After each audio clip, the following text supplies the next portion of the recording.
धातु के भौतिक गुणधर्म। पहला पॉइंट है इसमें चमक। चमक क्या होती है?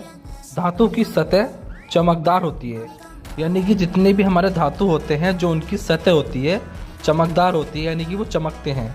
एग्जाम्पल से समझ लेते हैं, जैसे सोना। सोना एक धातु है, लेकिन कैसा है? चमकदार धातु है। चांदी आदि। चांदी भी कैसा धातु है? चमकदार धातु है, यानी कि इसकी सतह पर हमेशा चमक होती है। अगला है इसमें कठोरता। कठोर यानी कि कठोर चीज़ें सामान्यतः कठोर होते हैं, यानी कि जितने भी धातु होते हैं वो ज़्यादातर कठोर होते हैं। एग्जाम्पल के माध्यम से समझ लेते हैं, जैसे लोहा, तांबा आदि। लोहा भी कठोर होता है और तांबा भी कठोर होता है, लेकिन लिथियम, सोडियम तथा पोटेशियम मुलायम होते हैं। यानी कि जो हमारा लिथियम होता है यानी कि Li, सोडियम होता है यानी कि Na, पोटेशियम होता है K, ये सब धातु होते हैं, लेकिन धातु इनकी जो कठोरता होती है कैसी होती है? मुलायम होती है, यानी कि ये कठोर नहीं होते हैं, ये मुलायम होते हैं।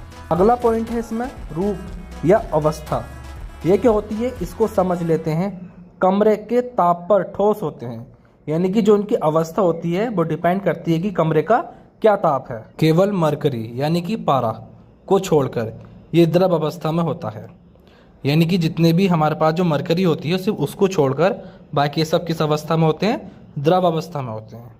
अगला पॉइंट है इसके अंदर अज्ञात बाध्यता। ये क्या होती है इसको सही से समझ लेते हैं। धातुओं को पीटकर पतली चादरों में परिवर्तित किया जा सकता है।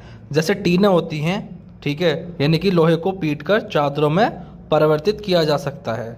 एग्जाम्पल से चाहे लोहे की चादरें, जैसे कि टीन। धातुओं के भौतिक गुणधर्म में अगला है तन्यता।